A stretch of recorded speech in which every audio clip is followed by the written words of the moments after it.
Bienvenidos, que Dios los bendiga. Les voy a pedir que por favor abran sus Biblias en Primera de Corintios, capítulo 3, y voy a leer del 10 al 17. Primera de Corintios, capítulo 3, versículos del 10 al 17. Vamos a seguir con la serie de Primera de Corintios. Y vamos a ver, porque tenemos mucho que aprender de los corintios. Qué bueno que ellos se equivocaron y eran la iglesia que eran, porque nosotros podemos aprender de ellos. Así dice la palabra del Señor.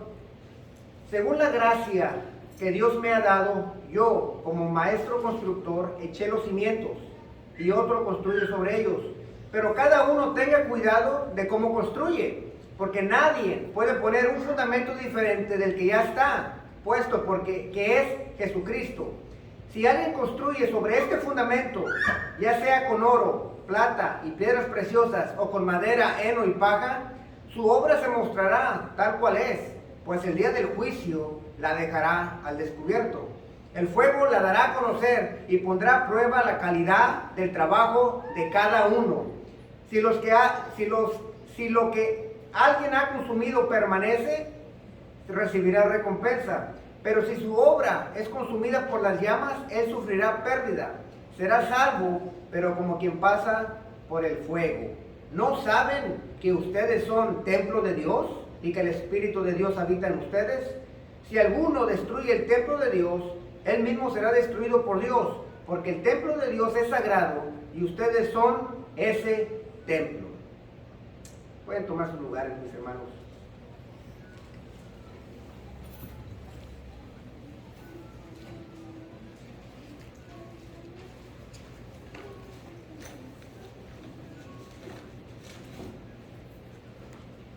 Uno de los templos más impresionantes en el mundo y que sigue en construcción hasta el día de hoy es el templo conocido como el templo expiatorio de la Sagrada Familia. Un templo maravilloso. Estaba viendo el video, ya puse en mi lista donde quiero ir a Barcelona a visitar este templo. Aunque todo el mundo lo conoce como la Sagrada Familia. La Sagrada Familia. La Sagrada Familia es una basílica católica de Barcelona, diseñada por el arquitecto Antoni Gaudí. Millones de personas van a ver esta impresionante estructura. Gaudí empezó el proyecto en 1882, hasta su muerte en 1926, y solo pudo ver el 25% del proyecto completado antes de que él muriera. Pero la visión de Gaudí sigue adelante y la siguen diseñando como el maestro constructor tenía en mente. Gaudí tenía los planes de que la estructura tuviera tres fachadas dedicadas, una al nacimiento de Jesucristo, la otra a la pasión de Jesucristo y luego otra fachada a la gloria de Jesucristo. Pero era un proyecto tan grande que se ha tomado muchos años ya, 100 años, más de 100 años en construir este templo. La razón histórica es porque hubo guerra y luego hubo problemas con la economía y todos estos problemas tuvieron que parar la construcción. El proyecto, cuando se termine este proyecto, tendrá 18 torres en total. El proyecto está proyectado a terminarse en el año 2026. Casi 150 años desde que se empezó esta obra. Y es una obra maravillosa, no se la creen, parece de Hollywood. Pero en el pasaje bíblico que acabamos de leer, Pablo se describe a él mismo como el maestro constructor. Pablo empezó lo que le fue comisionado por Jesucristo, pero no alcanzó a ver lo que sería la iglesia como la conocemos históricamente. Pablo empezó nomás a ver las primeras iglesias en Asia Menor y él falleció. Entonces, no alcanzó a ver lo que iba a ser la iglesia o lo que viene siendo la iglesia. Pero Dios sigue construyendo su iglesia. El proyecto sigue. El proyecto no ha acabado. Lo que el Señor acabó, lo que el Señor empezó, lo sigue construyendo hasta el día de hoy. La iglesia no está terminada, porque se siguen agregando ladrillos cada vez que un pecador se arrepiente y cree en nuestro Señor Jesucristo. La obra sigue en construcción hasta el día de hoy. Y he titulado mi mensaje de hoy, Obra en construcción. Obra en construcción. Y la construcción de la iglesia sigue. Y todos los creyentes, y a todos los creyentes, Dios nos da la oportunidad y el privilegio. Oigan, Dios nos da la oportunidad y el privilegio de agregarle algo a la construcción. Agregarle nuestro cachito de arena. Por eso Pablo nos manda que edifiquemos sobre el fundamento sólido. Y empieza así Pablo esta sección, hablando con los líderes de los corintios, pero también a la iglesia de Corintios. Y la primera cosa que Pablo nos dice a nosotros es que edifiquemos sobre fundamento sólido. Que edifiquemos sobre fundamento sólido. La iglesia sigue en construcción y Pablo muere, pero la iglesia sigue.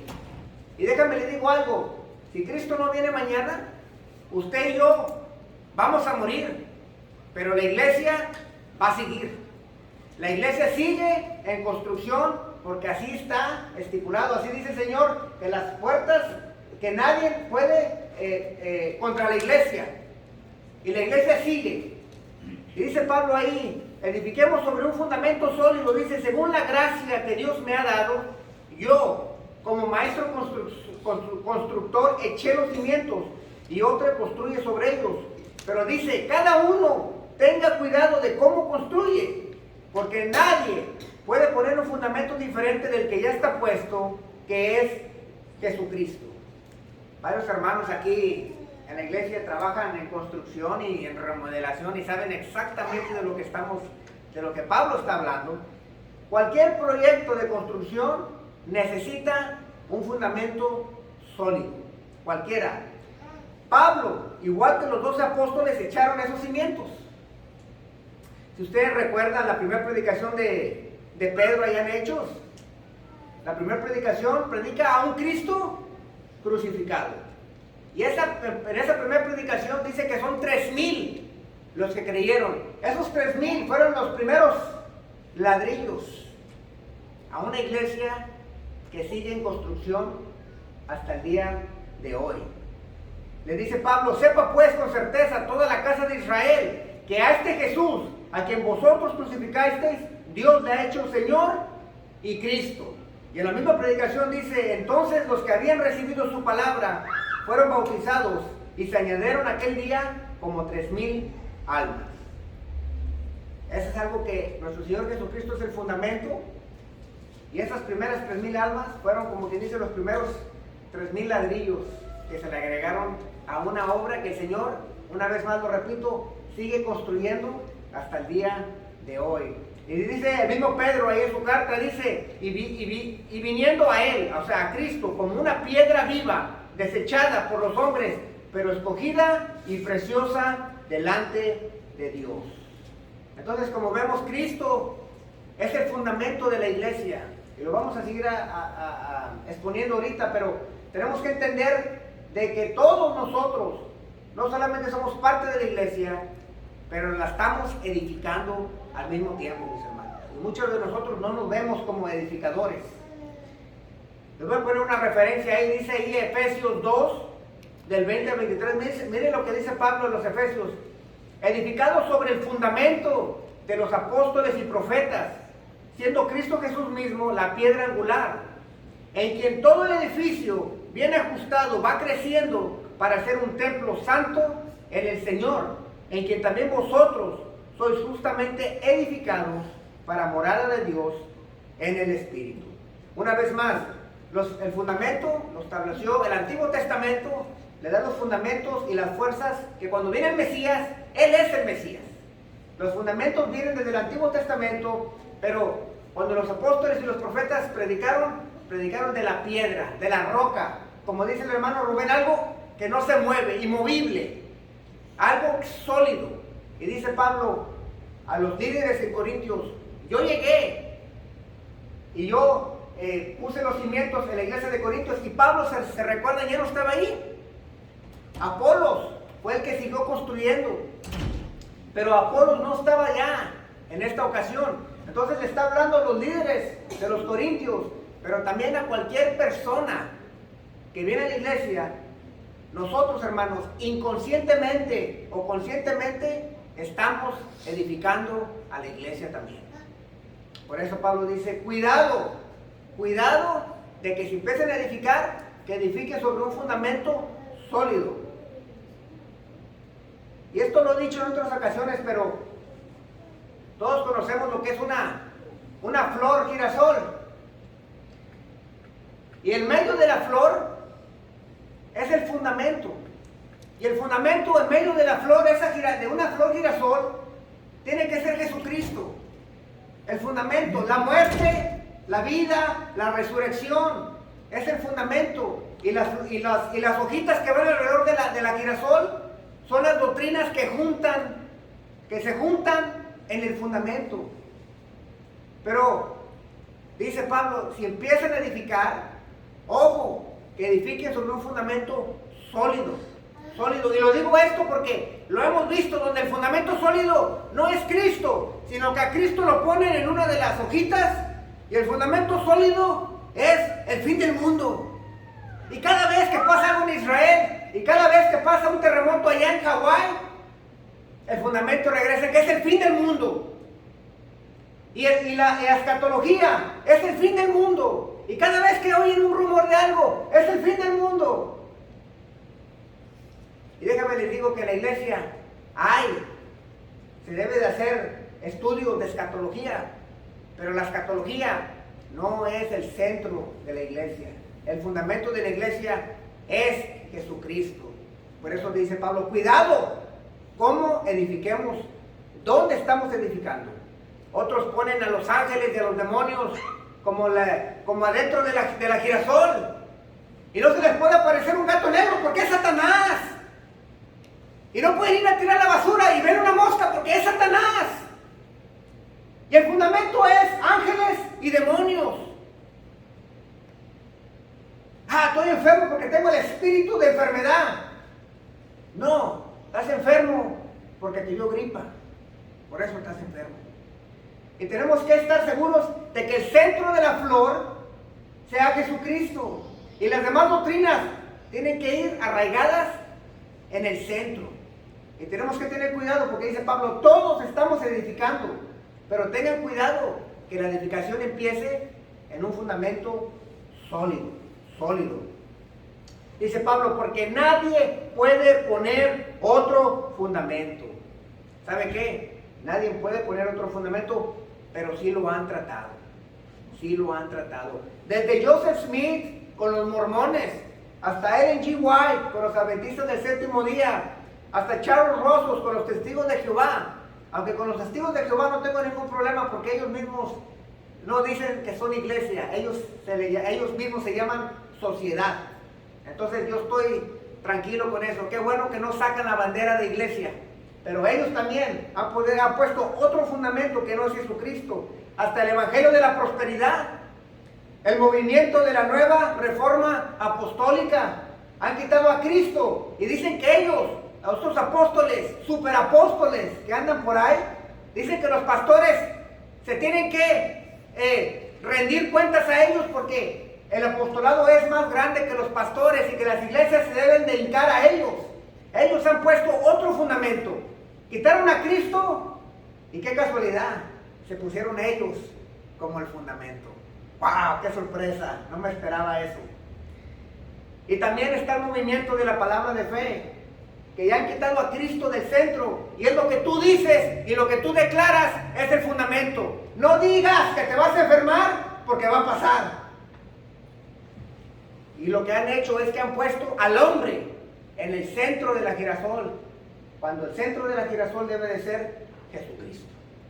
Jesucristo, dice Pablo, watch out, cómo empiezan a armar, cómo empiezan a edificar, porque nadie puede poner otro fundamento del que ya está puesto, y ese es Jesucristo. Dice ahí en 2 Corintios 11:4, porque si viene alguno, esto se lo dice a los Corintios en su segunda carta, dice, porque si viene alguno predicando a otro Jesús que el que los hemos predicado, o si recibiréis otro espíritu que el que habéis recibido, o otro evangelio que el que habéis aceptado, lo toleráis. los está regañando. ¿Por qué lo toleran? ¿Por qué lo toleran? Eso se lo dice a los mismos Corintios en la segunda carta. ¿Por qué aceptan otro evangelio? ¿Por qué aceptan a otro Jesús del que les predicamos? ¿Por qué aceptan a otro espíritu? ¿Por qué lo toleran? Y Pablo dice, todos, desde que Pablo empezó a predicar el evangelio y los apóstoles empezaron a predicar el evangelio, el fundamento siempre ha sido y siempre será Jesucristo. Si queremos edificar algo duradero, mis hermanos, no podemos ni vamos a tolerar otro fundamento que no sea Jesucristo. No podemos tolerar otro fundamento. Porque si empezamos a armar el edificio en otro fundamento, se nos va a empezar a inclinar, como la torre de allá de Piazza, la que se va inclinando allá en Italia, se va a empezar a inclinar hasta que el edificio caiga. Por eso Pablo quiere que empecemos y que entendamos que si vamos a edificar algo, tiene que ser en el fundamento. Para edificar algo duradero se necesita un fundamento sólido, dice Pablo, pero también se necesitan materiales de calidad. Y ese es mi segundo punto. Dice Pablo que edifiquemos con materiales de calidad. No solamente vamos a edificar sobre el fundamento, pero vamos a edificar con materiales de calidad. Dice Pablo, si alguien construye sobre este fundamento, hablando de Jesucristo, ya sea con oro, plata y piedras preciosas, o con madera, heno y paja, su obra se mostrará tal cual es, pues el día del juicio la dejará al descubierto. El fuego la dará a conocer y pondrá a prueba la calidad del trabajo de cada uno. Si lo que alguien ha construido permanece, recibirá su recompensa. Pero si su obra es consumida por las llamas, él sufrirá pérdida. Será salvo, pero como quien pasa por el fuego. Tenemos que entender que todo creyente participa en la construcción. Todos. No, nomás el pastor o nomás los maestros. No. Todos los miembros de una iglesia que han vuelto a nacer participan en la construcción. No tienes que tener una posición de liderazgo en la iglesia para participar en su edificación. Todos los creyentes participan en la edificación de la iglesia con sus dones. Tenemos que entender, hermanos, que nos edificamos mutuamente cuando nos reunimos. Muchos no entendemos esto. Edificamos a la iglesia cuando enseñamos, cuando servimos, cuando exhortamos a alguien, cuando damos un consejo, cuando le damos un ray, un aventón a alguien. Estamos edificando a la iglesia. Cuando hospedamos a alguien, cuando visitamos, cuando oramos por un miembro de la iglesia en un momento difícil, estamos edificando a la iglesia. Cuando cantamos, ¿sabe qué? Yo la primera vez que fui a la iglesia, yo andaba bien negado. Yo no quería ir. Ya saben mi historia, mi esposa me lleva, pero ¿saben lo que me ayudó a mí a empezar a cantar? Y se los digo, por eso creo que tienen que, conscientemente o inconscientemente, yo no quería cantar. Yo dije, estos están locos, si piensan que yo voy a cantar. Y me tomé un mes. Pero ¿saben lo que yo vi en ese mes? Yo volteaba para todos lados. ¿Y saben lo que a mí me convenció a cantar? No que todos estaban cantando, que los hombres estaban cantando. Yo miraba así para los lados, y estaba uno cantando ahí con las manos, con todo su fuerza. Y luego miraba para allá, y estaba otro cantando. Y la primera semana dije, bueno, pues hay hombres que cantan, qué bueno. Mandilones, decía yo. Y luego fui la segunda semana y vi a otros hombres cantando. Y las mujeres no me sorprende, porque yo espero eso de las mujeres son más dadas a eso, pero los hombres no. Yo volteaba y ya la tercera, pues no está tan mal. Ya la tercera semana yo me estaba convenciendo, dije, pues ya, y luego volteaba ya más para atrás, ya con más confianza. No, pues todos los hombres están cantando aquí. Y dije, ya soy el único que no canta yo. Y empiezo a cantar, hermanos. ¿Por qué les digo esto? Muchas veces usted no sabe. Viene un hermano a visitarnos, usted está cantando, usted está en su mundo. Pero hay hermanos que hasta con ese primer paso batallamos. Yo fui edificado por hermanos en la iglesia que ellos no sabían que me estaban edificando. Pero yo fui edificado por hermanos que estaban cantando. Y nunca los conocí de nombre. Pero yo vi que ellos estaban cantando. Y ellos, en ese momento de mi vida, es lo que yo necesitaba. Y ellos me edificaron. Y yo ya empecé a cantar, me empecé a soltar. De poquito en poquito. Todos edificamos en la iglesia, hermanos. Cuando le hablo a un hermano que está teniendo problemas, oye hermano, ¿cómo está? No, bien. Mire, les soy sincero, yo no soy tampoco tan dado que me anden hablando, yo soy más fuerte para esas cosas. Pero hay hermanos que una llamada los levanta.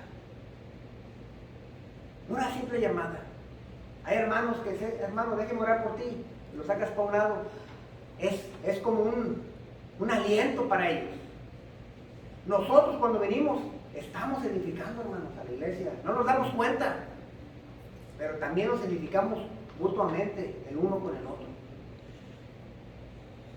Cuando hay comunión entre los miembros de la iglesia, hermanos, nos estamos edificando. Todos los miembros de la iglesia, consciente o inconscientemente, nos estamos edificando. Pero no todo creyente usa material de buena calidad. No todos usamos material de buena calidad. Si alguien construye, dice, sobre este fundamento, ya sea con oro, plata y piedras preciosas, o con madera, heno y paja, su obra se mostrará tal cual es, porque el día del juicio la dejará al descubierto. Ahora, ¿de qué está hablando aquí? Muchos hermanos aquí interpretan esto, no es el infierno. Los católicos interpretan esto como una doctrina que ellos tienen también del infierno, de que pueden salir de ahí. Entonces dice aquí, oro, plata y piedras preciosas. ¿Con qué está significando? Primero pone esta lista, oro, plata y piedras preciosas. Habla de materiales duraderos, de buena calidad. Ahora, estos son los materiales que duran. Allá en Sicilia, en Italia, hay un valle que se le llaman el Valle de los Templos. Y son 7 templos griegos que fueron construidos 400 años antes de Cristo. Y todavía están las columnas. Y todavía están, hay 2 o 3 que están completitos. Y los que se cayeron, no se cayeron porque los hicieron con mala calidad de material, sino porque dicen que hay temblores en esa región. Y fue lo que los tumbó. Pero si tú vas, están el Valle de los Templos y los hicieron con un fundamento, una piedra tan grande y tan grande excavada. El fundamento es sólido. Y las columnas es de piedra, de la mejor piedra que pudieron haber encontrado, porque era para los dioses de sus dioses paganos. Y querían lo mejor para sus dioses. Y estos templos todavía están. 2500 años después de que los construyeron, siguen todavía en pie, hermanos. ¿Por qué? Porque usaron materiales de buena calidad. Usaron materiales de buena calidad. Pero luego dice, hay madera, heno y paja. Y estos 3 son materiales inferiores. Me recuerda el cuento de los 3 cochinitos, que dice que el primero lo hizo su casita de paja, y que vino el lobo y sopló y cayó. Y luego dice que el otro hizo de madera, pero también sopló y cayó. Y el último lo hizo de ladrillo. Y dice que ese no pudo tumbarlo. Tenemos que entender, hermanos, cómo estamos construyendo nosotros. ¿Qué tipo de materiales estamos usando? ¿De los buenos o de los baratos? Muchos de nosotros que trabajamos en remodelación o construcción sabemos que si nos sobra material lo guardamos para volverlo a usar en otro proyecto, porque especialmente si el material es caro, ¿no? Pero si el material es barato, uno no tiene problema con irlo a comprar. Pero cuando el material es bueno, lo guarda. Uno dice, no, me da dolor tirarlo porque este es caro. Ese pedazo de barrote es de los buenos. Mejor guárdalo porque ese está caro. Nosotros entendemos el valor de materiales de buena calidad. Bueno, también Pablo dice, ¿con qué materiales estamos edificando a la iglesia? ¿Con las obras o con lo mejor que tenemos? ¿Por qué para Dios le dejamos la madera, el heno y la paja? ¿Cómo que los griegos, que eran paganos, le dejaron lo mejor a monitos que ellos inventaron? Y nosotros que servimos al Dios verdadero, vivo y potente, no hacemos lo mejor para el Dios el Dios que se humilló por nosotros. Muchas veces le dejamos las obras. Y los dioses inventados por los hombres, que no hacen nada, que no pueden ver ni oír, los hombres esos le dan lo mejor a sus deidades. ¿Sabe que los griegos me han puesto a mí la prueba? Me han puesto el ejemplo de que como ellos le dan lo mejor a sus deidades. Y yo que sé de antemano que yo sirvo al Dios Todopoderoso y no es invento de una imaginación humana, batallo para darle lo mejor a mi Dios. Mejor guardo lo mejor en el garaje. Y lo que tengo allá afuera, eso se lo doy. Lo que ya está medio quemado por el sol. Pero así lo hacemos. Y no sé por qué, pero así lo hacemos. Los corintios tenían una imagen plasmada de estos materiales de los que habla Pablo. La ciudad de Corintios había sido destruida por fuego 100 años antes. Y lo único que quedó en Corintio fueron los edificios hechos por piedra. Entonces ellos conocían estos materiales. Ellos sabían de lo que estaba hablando Pablo. Pablo no explica específicamente cómo se trasladan estos materiales a la vida cristiana. No lo dice. No dice a qué equivale el oro y las piedras preciosas. Ni tampoco nos dice qué equivale la paja y el heno. No lo dice. Pero podemos nosotros darnos podemos deducir que son cosas buenas. Los materiales buenos son lo mejor. Y los materiales inferiores es lo peorcito que tenemos nosotros. Materiales inferiores se trasladan a actividades superficiales sin valor eterno. Muchos cristianos parece que están edificando el edificio, pero solo quieren un engrandecimiento personal. De eso está hablando Pablo. ¿Cómo estás edificando tú el cachito que el Señor te ha dado para edificar? Muchas personas están edificando en un fundamento hueco, con aspiraciones personales, por amor al poder y dinero en las iglesias. Sus intenciones serán puestas al descubierto en el día del juicio. ¿Qué pasa con un edificio? Como ya lo dijimos, se quema y solamente quedan las columnas de piedra. Dice el Señor que cada uno de nosotros, cuando seamos juzgados, estemos ante la presencia del Señor, dice que va a juzgar la intención de nuestros corazones.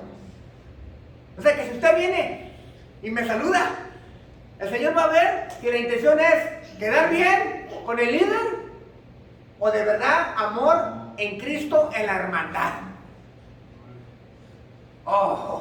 Ahí no nos vamos a poder esconder. Dice que el Señor, yo no sé cómo, va a sacar lo que está en el corazón de nosotros y lo vamos a, me lo estoy imaginando. Usted va a poder ver lo que está en su corazón y el Señor lo va a ver y usted ya no va a poder decir como que no es. Dice que el Señor va a sacar las intenciones del corazón al descubierto, como una sábana. Va a quitar la sábana y te va a decir, mira, esto es lo que tú tienes en tu corazón y no vas a poder decir que no, porque va a ser lo que tú tenías en tu corazón. Dice Pablo, edifiquemos en el fundamento que es Jesucristo, pero con materiales de calidad, no con las obras. Amén. Edifiquemos con materiales de calidad, hermanos. Vengamos a edificar el edificio con una intención de agradar a Dios, de amar a los hermanos. Vengamos con la disposición de estar listos para servir. Ojo, la disposición. ¿Qué es eso? Ya vengo con la mente preparada de manos a la obra, si es necesario. ¿Qué pasa cuando no venimos con la disposición? Oye, hermano, no me quiero ensuciar. No, yo no vine a trabajar, yo vengo a sentarme a que me atiendan. A mí me gusta que me apapachen. No me gusta a ir a ayudar allá, a enrodillarme allá, a sacar las aguas. O sea, tenemos que venir con la disposición de edificar. Amén. Vengamos con la intención de ser de bendición. Vengamos con los materiales buenos. Vengamos con la intención de trabajar en equipo, en construir un edificio. Mire, esta historia me la dijo mi esposa, pero todos tenemos esta historia en los trabajos. ¿Qué pasa con las enfermeras? Dice que a las enfermeras les dan 3 pacientes. En el ICU les dan 3 pacientes. Entonces, cuando una de las enfermeras, por qué razón un paciente no está tan grave y lo pueden dormir, pues una de las enfermeras tiene más tiempo. Y dice que le empieza a ayudar a la que está al lado, con el paciente que ella tiene. Y que si la otra de aquel lado, uno de los 3 también está estable y a lo mejor se duerme, dice que le empieza a ayudar a la que está al lado. Y se empiezan a ayudar como un equipo. Pero siempre está una de que tiene 2 pacientes que están estables y están dormidos. Y nomás tiene un paciente. ¿Y qué pasa? Dice, yo aquí me quedo, nomás tengo uno. No tengo que afligirme. Y todas las demás están corriendo. Y yo digo, aquí me quedo yo. Nomás tengo un paciente. Son mis pacientes. Yo no tengo la culpa de que 2 de mis pacientes estén estables y que los demás pacientes de ustedes no estén estables. Nadie quiere trabajar con alguien así. Y yo sé que ustedes, todos en el trabajo, tenemos mínimo una persona egoísta que actúa de esa forma. Y nadie queremos trabajar con alguien así. Pues tampoco en la iglesia, mis hermanos. En la iglesia, así como en el trabajo nos gusta que nos echemos la mano. El Señor quiere que en la iglesia seamos un conjunto, que nos echemos la mano. Porque estamos trabajando para el mismo arquitecto. Entonces, esto de que, pues a ti te tocó pintar, que es ahí, pero yo ya terminé de poner en la alfombra, pues allá tú, yo acabé. A mí nomás se me ordenó esto. Dice, no, y ya terminaste, sé de bendición a él. A nadie le gusta trabajar con un egoísta. Amén. ¿Y sabe qué? Al Señor tampoco le gusta trabajar con gente egoísta en su proyecto, porque ese es el proyecto del Señor. No es el proyecto personal de nadie. Este proyecto lo empezó el Señor y lo sigue edificando y lo va a terminar. Amén. Solo el trabajo de los que usan materiales de calidad permanecerá en el día del juicio y recibirán recompensa. Ahora, de esto casi no hablamos mucho, pero hermanos, el trabajo en el Señor no es en vano. Recibiremos recompensa. ¿Y sabe qué? Es como un bono, porque yo, tan pecador que soy, yo con la vida eterna, yo estoy feliz. Pero dice el Señor, aparte de que te doy vida eterna y te perdono tus pecados, por el trabajo que hiciste en mi obra, te voy a dar recompensa. ¡Wow! Ya es un plus. Ya es un plus, pero un pecador como yo, digo, y con la vida eterna tengo, Señor. Pero dice el Señor, les voy a dar recompensa. Pero depende que la calidad de su trabajo. Hay muchas personas que no edificaron con materiales de calidad y serán avergonzados el día de la prueba. Serán salvos, ojo, no es de salvación porque dice que serán salvos, pero sufrirán pérdidas. Qué triste ver cómo años de esfuerzo en el Evangelio, pero con intenciones egoístas, serán hechas cenizas en ese día. Ese día tú vienes, yo trabajé 40 años para el Señor, levanté 3 iglesias, y el Señor te enseña la intención de tu corazón. Y dice, siempre fue para tu gloria y nunca fue para mi gloria. Se quema, entras al reino, pero dice como por el fuego, como dice, por los dientes, de panzazo, como pasábamos en la escuela, con puro 70, de puro panzazo. Sí, eres salvo por la gracia del Señor, pero esos 40 años que debiste haber recibido recompensas, no recibes nada. ¡Wow! No, hermano, yo no quiero eso. Yo quiero agradarle al arquitecto. Amén. Yo quiero que él vea el esfuerzo y que vea los materiales que usamos en esta iglesia, porque la iglesia se mide por las intenciones del corazón, hermanos, no por las cosas materiales. Yo espero que todos vengamos con la mejor disposición a trabajar en el proyecto del Señor, que es la iglesia. Ahora, hay una gran diferencia en edificar la iglesia con materiales de calidad y con materiales baratos, pero también hay una gran diferencia en edificar la iglesia con materiales baratos y destruirla. Son dos cosas muy distintas. Y viene aquí a mi punto número 3. Dice Pablo que edifiquémonos mutuamente porque Dios mora en nosotros. Edifiquémonos mutuamente porque Dios mora en nosotros. Dice así, versículos 16 y 17. ¿No saben que ustedes son templo de Dios y que el Espíritu de Dios habita en ustedes? Si alguno destruyere el templo de Dios, él mismo será destruido por Dios, porque el templo de Dios es sagrado y ustedes son ese templo. Otra versión dice, el templo de Dios es santo y ustedes son ese templo.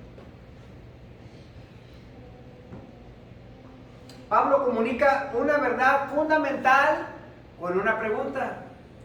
Yo espero que ustedes sepan esto, pero la pregunta comunica una verdad. ¿No saben que ustedes son el templo de Dios? Y Pablo les dice esta pregunta como él ya esperaba que supieran la respuesta. Hermanos, ustedes, si han vuelto a nacer, son el templo de Dios. Son el templo de Dios y el Espíritu de Dios habita en ustedes. Yo espero que lo sepan, porque esto es algo importante, porque nos tenemos que ver como templos. Los corintios tenían en su ciudad el templo de Apolos. Era una cosa impresionante. El templo de Apolos, las ruinas están. Ese templo era el más importante de la ciudad de Corintios. Y no tengo duda que muchos de los corintios, aunque ya eran cristianos, miraban el templo y decían, pues, es un templo importante para la ciudad. Y le dice Pablo, no, el templo de Dios son ustedes, no el templo de Apolos. Ahora, ojo, también lo que Pablo les está diciendo, cuando Pablo les dice esto, tenemos que recordar que el templo de Jerusalén todavía no lo tumbaban.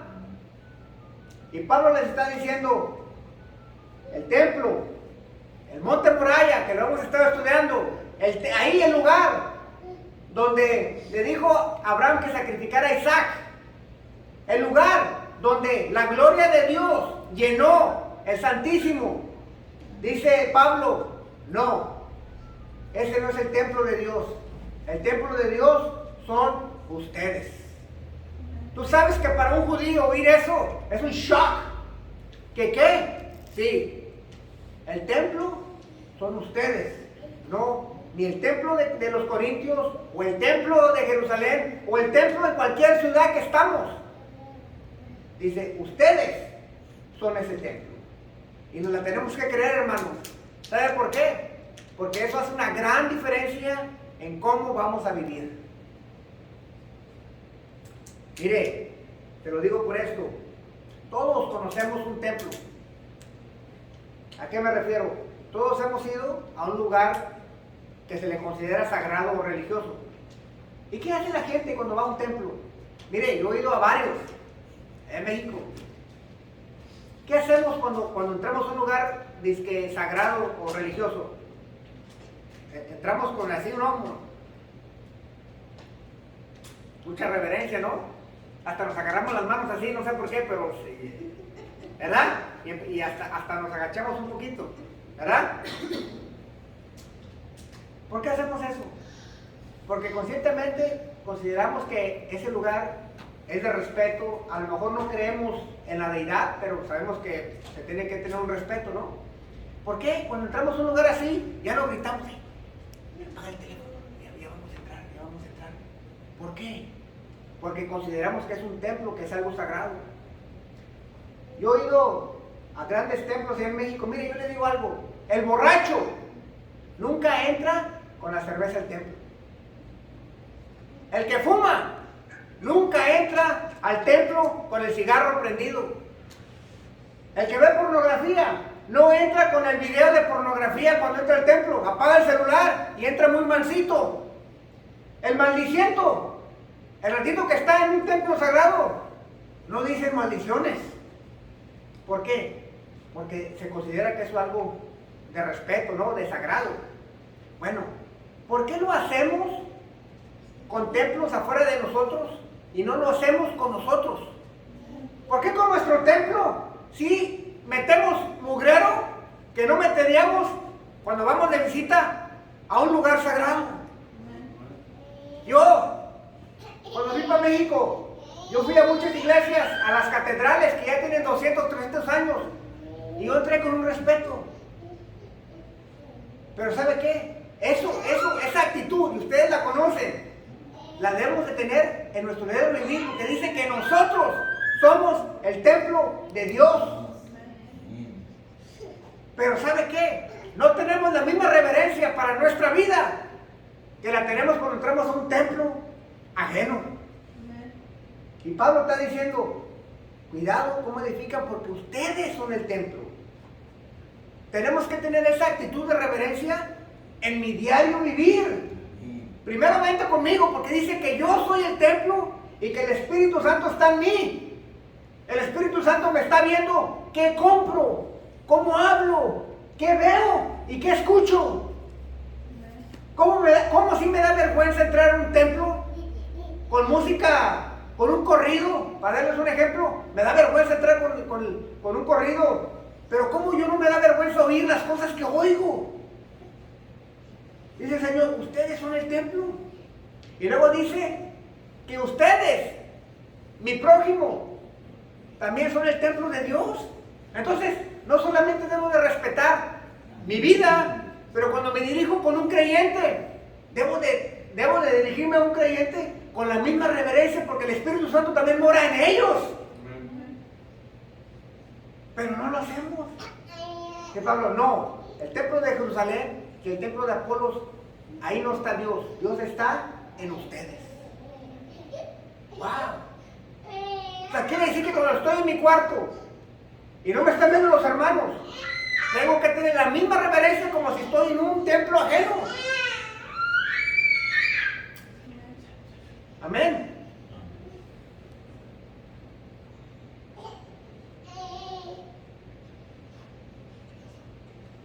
¿Cómo destruimos el templo de Dios? Dice que Dios destruirá al que destruya su templo. ¿Por qué? Porque el templo de Dios es importante para Dios. Mire, si ahorita echen una bomba allá en Meca, se nos arma la Tercera Guerra Mundial.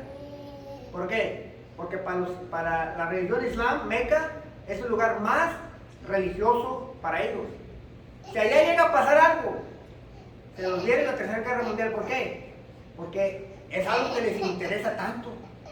Bueno, para Dios, usted le interesa más a Dios, porque dice que ustedes son el templo de Dios. ¿Cómo destruimos el templo de Dios, hermanos? Haciendo tropezar a un hermano. Sembrar duda en alguien acerca del fundamento que es Jesús es destruir el templo. ¿Cómo destruir un templo? Tumbas el fundamento y cae todo. Hay muchas universidades el día de hoy que están destruyendo templos cristianos en los jóvenes, donde les meten dudas de que Cristo, que no existió y todo esto, y se están destruyendo muchas partes del templo de Dios en las universidades. Tenemos que tener cuidado, hermanos, cómo hablamos, porque muchas veces inconscientemente podemos destruir el templo de Dios. Amén. ¿Recuerdan lo que le dijo Jesucristo a los discípulos? Dijo Jesús a sus discípulos, imposible es que no vengan tropiezos, mas ¡ay! De aquel porque vienen. Y luego exagera, ¿no? Mejor le fuera que se le atase al cuello una piedra de molino y que se le arrojase al mar, que hacer tropezar a uno de estos pequeñitos. debemos vivir nuestras vidas como si estuviéramos adentro de un templo o lugar sagrado, porque es lo que somos, el templo de Dios. Hermanos, la obra sigue. Dios la empezó antes de la fundación del mundo, el plan ya lo tenía preparado. Cuando viene Cristo y muere y resucita, es el fundamento. Las primeras iglesias en el primer siglo son los primeros ladrillos. Y nosotros nos toca, en nuestra generación, ponerle ladrillos a esa estructura. El Señor no solamente nos agregó a nosotros, pero luego espera que nosotros trabajemos en la obra que sigue en construcción hasta el día de hoy. Pero que lo hagamos con materiales de calidad, no con materiales que nos sobran y que luego los traemos aquí ya medios mojados o medio rostizados del sol. Él quiere también lo mejor. Él quiere lo mejor para su proyecto, no las obras. El gran diseñador de la iglesia es el Padre. El fundamento y cabeza de la iglesia es Cristo. Y el responsable por agregar ladrillos a esa estructura es el Espíritu Santo. Tú y yo somos esos ladrillos. Tú y yo somos parte de la edificación. Edifiquémonos sobre el fundamento que es Cristo, mis hermanos. Edifiquémonos con materiales duraderos y edifiquémonos mutuamente, porque Dios mora en cada uno de nosotros. Y un día, cuando Cristo nos resucite en cuerpos glorificados, el gran arquitecto nos va a dar la oportunidad y el privilegio de ver y de experimentar su obra maestra completada. Una iglesia, cuando usted resucite y yo resucite con esos cuerpos, vamos a ver la obra completada. La de Gaudí todavía la están haciendo y la van a acabar en el 2026. Pero cuando Jesucristo resucite y nos resucita a todos, nos va a enseñar a todos el proyecto más grande de la historia de la humanidad. Nos va a dejar ver, no solamente ver, experimentar el proyecto completado. Nos vamos a ver una iglesia gloriosa, sin mancha ni arruga, santa y de rodillas, alabando: Santo, Santo, Santo. Lo vamos a ver. Entonces, ¿qué quiero que sepan? Dice Pablo: cuidado cómo estamos construyendo el edificio. Cuidado, hermanos, usemos materiales de calidad. Y cuidado cómo edifiquemos, y cuidado de que estemos edificando bajo el fundamento sólido, Cristo Jesús.